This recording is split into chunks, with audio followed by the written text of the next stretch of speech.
Hi, this is Dan Cortopassi of TSG Multimedia, and today I'm reviewing an HO scale Southern Pacific Mt-4 482 steam locomotive.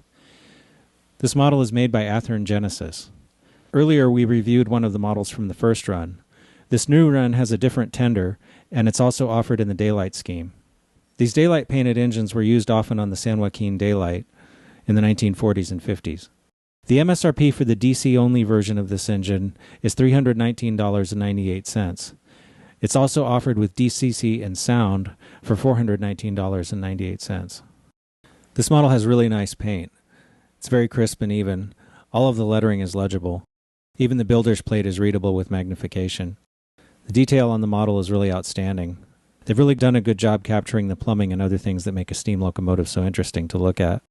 The details on the fireman's side are slightly different. I compared the model to photos of the real 4352 and found that it seems to be mostly correct. Athearn has done a good job capturing locomotive-specific details. For example, 4352 has the cast main driver, which a lot of the Mt-4s did. It also has the correct multiple bearing crosshead. The one discrepancy I found from the photos that I have is that the number boards are too far back. They should be slightly forward of where they are. However, it's possible that at a different time the locomotive may have had its number boards located in this location. I just don't have a photograph for that. The front of the model is very well done as well. I really like the fact that it has a working coupler on the front. The model is equipped with McHenry scale couplers, and the couplers on both ends were at the correct height. The headlights on both ends of the model are functional, and they're lit with bulbs. The top of the model is fairly clean because of the skyline casing, but the detail is nonetheless exquisite. I really like all of the small, separately applied grab irons, and the detail that you can see, like the whistle, is very well done. I also like the fact that it has standalone, separately applied steps alongside the boiler, separate grab irons. It's just amazing. The detail on the tender is also really good. Again, the top is fairly clean, but it does have some neat little plumbing details and then boxes, and the water filler hatch is nice. And what really impresses me is the oil dipstick. It's very finely done. The underside of the model is also very nicely detailed. The tender has full brake rigging. All of the wheels on the tender pick up power from both sides, which is really nice. And all of the drive wheels pick up power from both sides. So the only wheels that are electrically dead are the trailing truck and the pilot truck. So that's quite a few wheels that are being used to get power from the rails. All of the wheels are in gauge according to the NMRA standards gauge.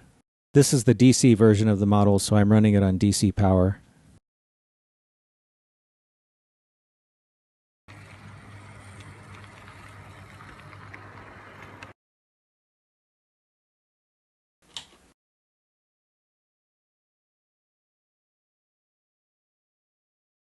The model's very quiet, and the slow speed control is excellent.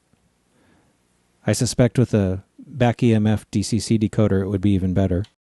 The model width tender weighs 26.4 ounces, and I was able to register 3.1 ounces of pull on my force gauge. I'm going to hold the engine while I run it so we can take a look at the headlight.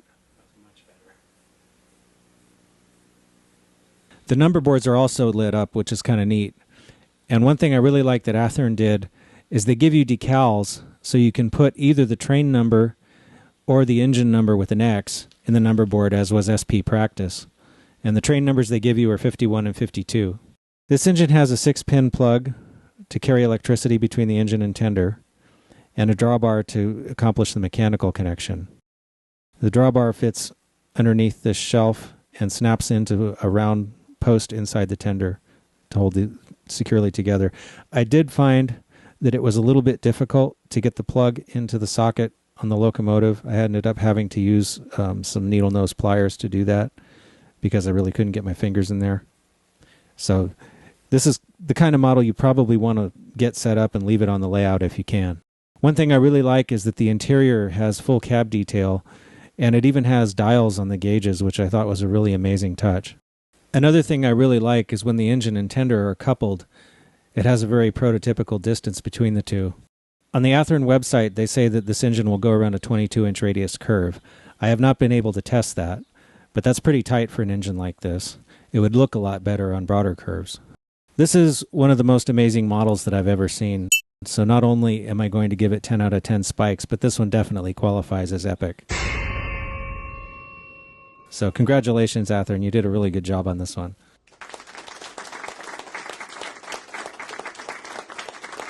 If you or your company make a product that you'd like us to review, please drop us a line at reviews@tsgmultimedia.com.